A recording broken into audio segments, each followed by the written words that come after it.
Halo teman-teman Brobax yang budiman, bagaimana kabar kalian hari ini? Saya doakan kalian semua diberikan kesehatan, kekuatan, dan rezeki yang melimpah dari Yang Maha Kuasa. Amin. Sebelum kita lanjut ke alur cerita film, saya memohon kepada penonton setia Brobax yang budiman untuk terus mensupport channel ini dengan cara menekan tombol like dan subscribe-nya, bro. Oke, jika sudah, kita lanjut. Film ini diangkat dari kisah nyata yang mengisahkan perjuangan para tentara pelajar Korea Selatan dalam pertempurannya melawan Korea Utara yang terletak di Jangsari. Di mana di sini usia para tentara pelajar rata-rata adalah 17 tahun dan mereka sama sekali tidak memiliki pengalaman dalam bertempur, bro. Penasaran dengan filmnya? Kita intro dulu, bro.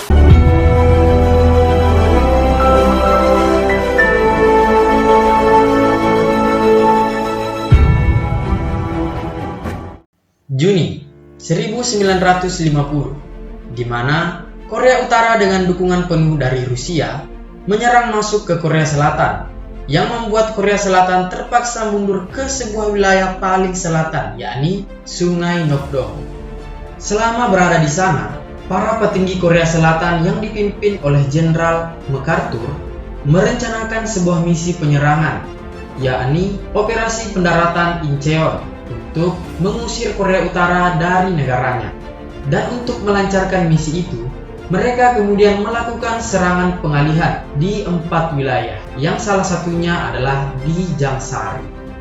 Sebanyak 772 tentara pelajar kemudian dikerahkan menuju Jangsari, tepat sehari sebelum operasi pendaratan Incheon. Dan inilah Battle of Jangsari. 13 September 1950, sebuah kapal bernama Monsan terlihat membawa 772 tentara pelajar Korea Selatan menuju Jangsari. Di sini, Kapten Lee dipercaya untuk membawa pasukan tentara pelajar tersebut. Mereka ditargetkan sampai di Jangsari sebelum tanggal 15 September dan akan menghadapi tentara Korea Utara yang menguasai wilayah itu. Kurang dari sejam lagi, mereka akan tiba di Jangsari. Kapten Lee di sini kemudian terlihat memberikan sebuah pidatonya dengan maksud untuk membakar semangat tentara pelajar. Dalam pidatonya, ia memberitahu bahwa pesawat tempur PBB akan menyerang terlebih dahulu sebelum mereka mendarat di Jangsari. Dan bukan hanya PBB, Amerika juga membantu mereka dengan mengerahkan kapal perang yang akan melepaskan artileri ke daerah musuh. Namun, saat mereka akan sampai, justru bantuan pesawat serta kapal perang dari PBB dan Amerika tak kunjung datang. Dan dengan terpaksa, Kapten Lee tetap memerintahkan bawahannya untuk menjalankan misinya. Setelah berhasil mendarat, para tentara pelajar kemudian turun menuju pinggir pantai dengan menggunakan perahu karet. Namun, para tentara Korut yang melihat itu langsung menyerang mereka. Merasa strategi itu tidak berhasil, kapten kapal kemudian membuat rencana lain, di mana ia dan 2 anggotanya akan berenang menuju pantai dan kemudian akan mengikatkan sebuah tali yang berfungsi untuk digunakan sebagai alat menyeberang oleh tentara pelajar. Tiba-tiba, Cho Song Pil yang merupakan ketua pasukan kedua menawarkan dirinya untuk ikut bergabung. Kemudian, mereka berempat pun berenang menuju pinggir pantai. Namun, perjuangan mereka untuk sampai di pinggir pantai tidaklah mudah, bro. Sebab, mereka terus diserang oleh tentara Korea Utara, hingga salah satu dari mereka pun tewas terkena serangan itu. Saat telah sampai di pinggir pantai, mereka kemudian langsung disambut dengan tembakan mesin dari tentara Korea Utara. Saat mereka akan mengikat tali, salah satu anggota menginjak sebuah ranjau dan membuat kakinya hancur. Dan kini hanya tersisa 2 orang, yakni kapten kapal dan Cho Song Pil. Cho Song Pil kemudian memberanikan dirinya untuk mengikatkan tali tersebut. Dan akhirnya, dengan perjuangan yang luar biasa, ia pun berhasil mengikatkan tali tersebut. Para tentara pelajar pun langsung terjun turun pantai dengan berpegangan pada tali yang telah diikat tadi. Singkat cerita, mereka semua kemudian telah sampai di pinggir pantai. Namun tak lama, mereka langsung dibombardir dengan tembakan oleh tentara Korut. Kapten Lee kemudian memerintahkan pasukannya untuk maju dan menyerang tentara Korea Utara. Hingga pada akhirnya, pertempuran pun tak terelakkan lagi. Di tengah pertempuran, datanglah pesawat tempur untuk membantu Korea Selatan. Pesawat itu pun terlihat menjatuhkan sebuah bom ke tentara Korea Utara yang membuat sebagian dari tentara Korea Utara rata. Keesokan harinya, terlihat tentara Korut dan Korsel telah bersiap di posisinya masing-masing. Tentara Korut berada di high ground, sedangkan tentara pelajar Korsel terlihat berada di low ground. Di sini, kedua belah pihak terlihat sangat berhati-hati. Kapten Lee kemudian berinisiatif untuk mengatur ulang strategi, di mana tim pertama akan menyerang dari arah sisi kanan, tim kedua melalui sisi kiri, serta tim 3 dan 4 tetap berada di sisi tengah untuk mengalihkan perhatian tentara Korut. Tim 3 dan 4 pun langsung menembaki tentara Korut, dan saat itu juga tim pertama bergerak ke sisi kanan dan tim kedua bergerak ke sisi kiri. Alhasil, strategi yang digunakan berhasil membuat tentara Korea Utara bingung. Saat sisi kanan dan kiri berhasil diamankan, Kapten Lee kemudian memerintahkan semua pasukannya untuk menyerbu tentara Korut yang tersisa. Karena kalah jumlah, tentara Korea Utara pun kalah. Akhirnya, Kapten Lee dan pasukannya berhasil menguasai Jangsari untuk sementara waktu. Tak lama, masalah lain pun datang, di mana para tentara pembawa alat komunikasi semuanya tewas, yang mengakibatkan mereka tak bisa menghubungi markas pusat, dan mereka juga tidak memiliki makanan yang cukup. Di sisi lain, seorang jurnalis yang bernama Maggie terlihat sedang mewawancarai seorang jenderal dari Korsel yang bernama Jenderal Yang. Ia menanyakan seputar pengiriman 772 tentara pelajar ke Jangsari, yang diketahui bahwa para tentara pelajar tersebut belum memiliki izin untuk bertempur karena mereka baru 10 hari mendapatkan pelatihan. Namun, pertanyaan tersebut membuat Jenderal Yang tampak marah dan langsung mengusir Maggie. Kita kembali ke Jangsari, di mana terlihat Kapten Lee sedang mengatur strategi untuk menghadapi tentara Korut lainnya yang sedang menuju ke tempat mereka. Dan diketahui, tentara Korut akan membawa 34 tank. Ia pun kembali membagi pasukannya menjadi 2 tim, di mana tim pertama akan membuat jebakan berupa ledakan di sebuah jalan terowongan dengan menyamar sebagai tentara Korea Utara. Sedangkan tim kedua akan tetap berada di tempatnya yang sekarang. Tim 1 yang dipimpin langsung oleh Kapten Lee terlihat mulai bergerak menuju terowongan, dan sesampainya mereka di lokasi, mereka pun langsung membuat jebakan ledakan. Namun, saat tengah membuat jebakan, musuh terlihat mulai datang mendekat. Kapten Lee yang menyadari hal itu langsung menyuruh pasukannya untuk bersembunyi. Beruntungnya, jebakan ledakan yang dibuat telah selesai dipasang. Singkat cerita, tentara Korea Utara mulai melewati terowongan tersebut. Kapten Lee yang melihat itu langsung meledakkan jebakan yang telah dipasang. Jebakan tersebut pun berhasil mengenai tentara Korea Utara. Pertempuran antara tentara Korsel dan tentara Korut pun kembali terjadi. Terlihat para tentara Korut yang tersisa memilih untuk mundur. Kapten Lee dan pasukannya pun kembali berhasil memenangkan pertempuran tersebut. Dan saat mereka akan kembali ke pantai Jangsari, Jo Song Pil kemudian diperintahkan atasannya untuk mencari sebuah makanan di desa-desa terdekat, sebab perbekalan makanan mereka sudah benar-benar habis dan tak ada yang tersisa sama sekali. Malam harinya, Jo Song Pil dan beberapa anggota timnya terlihat mengendap-endap masuk ke sebuah rumah, dan ternyata di dalam rumah tersebut berisi sekelompok tentara Korea Utara yang sedang beristirahat. Dan tak disangka, salah satu dari tentara Korea Utara itu adalah sepupu dari Jo Song Pil. Mereka pun terlihat saling melepas rindu di sana karena beberapa tahun tidak pernah lagi bertemu. Dan saat mereka sedang melepas rindu, salah satu tentara Korut curiga kepada Jo Song Pil dan langsung mengambil senjatanya. Namun, di saat yang bersamaan, anggota dari tim Jo Song Pil langsung keluar dari persembunyiannya dan menodongkan senjata ke tentara Korea Utara. Singkat cerita, para tentara Korut tersebut pun dijadikan tawanan oleh Cho Song Pil dan anggota timnya. Mereka pun dibawa ke sebuah tempat dan hendak diikat di pohon. Namun, salah satu anggota dari Cho Song Pil tidak setuju dengan keputusan Cho Song Pil. Ia pun marah sekaligus heran. Karena kenapa Cho Song Pil yang merupakan pemimpin timnya tidak membunuh para tentara Korut itu. Ia kemudian menuduh Cho Song Pil telah berkhianat dan menjadi mata-mata Korut. Karena sebelumnya Cho Song Pil merupakan warga negara Korut yang pindah ke Korsel setelah terjadinya kerusuhan di Korut. Dan pada akhirnya terjadilah perdebatan di antara mereka. Para tentara Korut yang melihat itu kemudian memanfaatkan situasi tersebut untuk mencoba kabur. Namun tak berhasil karena mereka semua tewas tertembak, termasuk sepupu dari Cho Song Pil yang ditembak oleh anggota timnya. Cho Song Pil yang melihat sepupunya tewas terlihat begitu sedih dan juga marah. Ia pun langsung menghajar anggotanya tersebut. Keesokan harinya, mereka pun kembali ke Jangsari.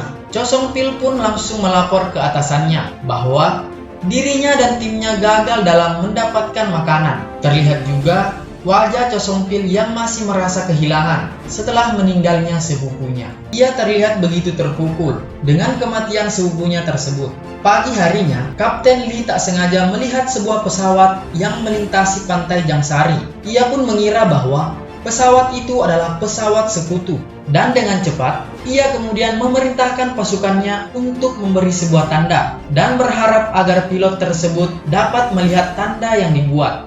Dan benar saja, pilot pesawat tersebut berhasil melihatnya dan kemudian memberitahu ke markas pusat. Tak lama, markas pusat pun langsung mengirimkan sebuah heli untuk menjemput Kapten Lee. Mendengar kabar tersebut, Amerika yang merupakan sekutu dari Korea Selatan akan kembali membantu Korsel dengan mengirimkan armada laut menuju Jangsari untuk menjemput Kapten Lee dan pasukannya. Di sisi lain, terlihat Maggie yang merupakan jurnalis terlihat sangat ingin ikut ke Jangsari untuk mengabadikan momen serta menulisnya ke sebuah artikel. Ia di sini beranggapan bahwa semua orang, terutamanya penduduk Korea Selatan itu sendiri, harus tahu bahwa ada sejumlah tentara yang berjuang dengan gagah berani di tanah air mereka. Jenderal Stephen yang melihat tekad dan niat baik dari Maggie kemudian tak punya pilihan lain, dan akhirnya ia pun mengizinkan Maggie untuk ikut. Kita kembali ke Jangsari, bro. Suatu malam, saat semua pasukan Kapten Lee sedang tertidur, salah satu anggota yang tertidur terlihat tak sengaja menarik pelatuk senjatanya, yang membuat semua anggota terbangun dengan kaget. Alhasil, salah satu atasan pun langsung bertanya, siapa yang telah melakukan hal konyol tadi? Cho Song Pil pun langsung berdiri dan langsung mengakuinya, walaupun sebenarnya bukan ia yang melakukannya. Ia pun langsung dihadiahi sebuah tonjokan dari atasannya tersebut sebagai hukuman. Ki Harun yang merupakan teman dari Gukman yang menembak tadi langsung memarahi Gukman dan memaki-makinya, yang membuat seorang Gukman baper serta merasa ia tak berguna dan selalu berbuat kesalahan.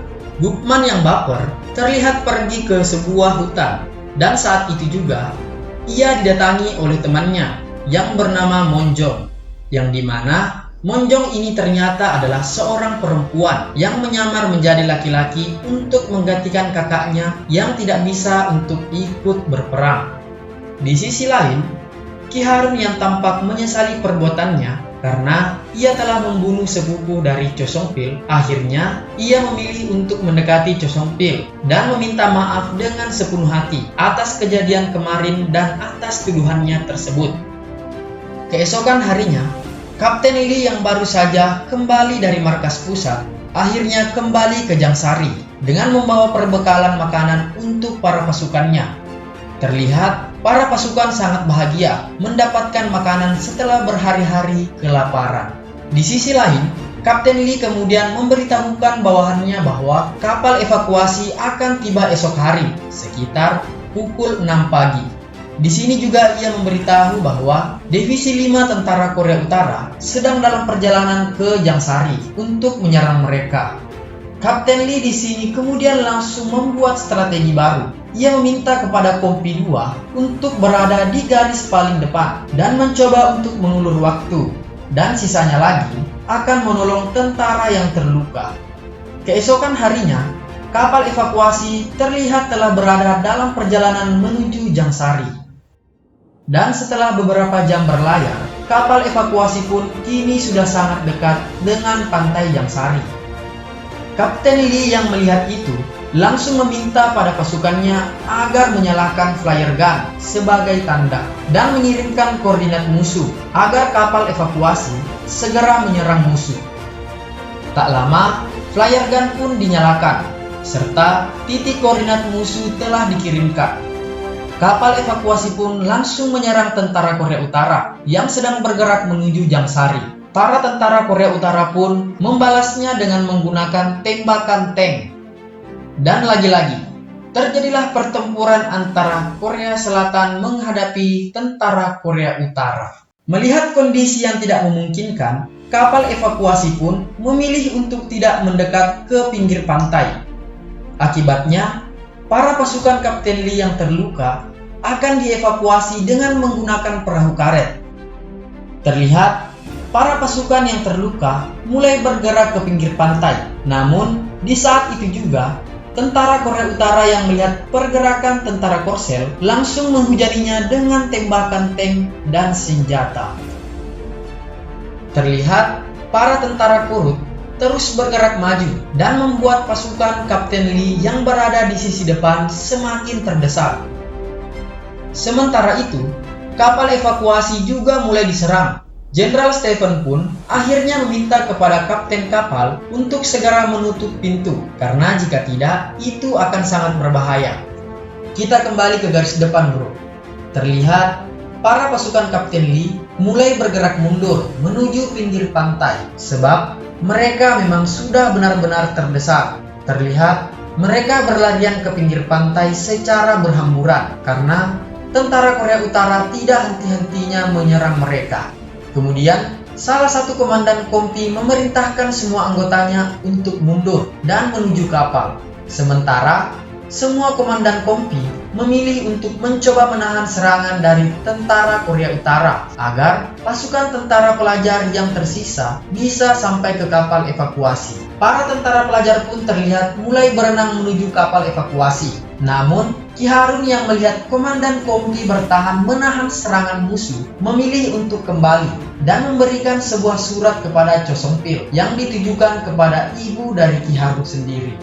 Cho Song Pil yang merasa tersentuh akan hal tersebut, akhirnya ia juga memutuskan untuk membantu dan memberikan surat itu pada Gukman. Dan pada akhirnya, Ki Harun dan Cho Song Pil pun tidak jadi ikut ke kapal evakuasi, sebab mereka memilih untuk membantu para komandan Kompi. Singkat cerita, Gukman dan Monjong telah sampai di kapal evakuasi dan mulai memanjat sebuah tali. Namun di saat itu juga, tentara Korea Utara juga terus menyerang kapal evakuasi. Monjong yang lengan kirinya terluka parah terlihat dengan susah payah untuk memanjat tali tersebut. Ia kemudian dibantu oleh Gukman. Tetapi karena kondisi fisiknya yang semakin melemah, Monjong pun tak bisa naik. Akhirnya ia pun terjatuh ke dalam laut dan tewas. Gukman yang melihat itu kemudian menangis sejadi-jadinya. Kita kembali ke pinggir pantai, di mana terlihat satu persatu komandan Kompi mulai berguguran. Dan kini hanya tinggal Cho Song Pil dan Ki Harun yang masih hidup. Namun mereka berdua telah kehabisan amunisi, dan dengan sisa peluru yang ada, Cho Song Pil kemudian memberanikan dirinya untuk menembaki para tentara Korut. Namun, karena begitu banyaknya tentara Korea Utara yang telah mengepung, membuatnya tewas dihujani peluru. Cho Song Pil pun mati seketika. Dan kini hanya tinggal Ki Harun yang masih hidup. Ki Harun yang juga sudah kehabisan amunisi, ia pun terlihat hanya mempunyai satu granat saja. Terlihat juga para tentara Korut pun terus bergerak menuju tempat Ki Harun. Tak lama, Ki Harun pun memutuskan untuk melemparkan granatnya tersebut ke sebuah mobil yang berisikan bahan peledak di dalamnya, yang menyebabkan sebuah ledakan besar dan menghancurkan semuanya. Dan momen ledakan itu sempat diabadikan oleh jurnalis Maggie. Terlihat Kapten Lee dan pasukannya yang melihat kejadian itu merasa begitu sangat sedih dan menangis haru. Di akhir film, terlihat seorang kakek tua yang berdiri di pinggir pantai, yang ternyata itu adalah seorang Bookman Bro yang telah berumur tua. Ia terlihat begitu sedih, mengenang semua teman-temannya yang meninggal di sana. Film Battle of Jangsari pun tamat, bro.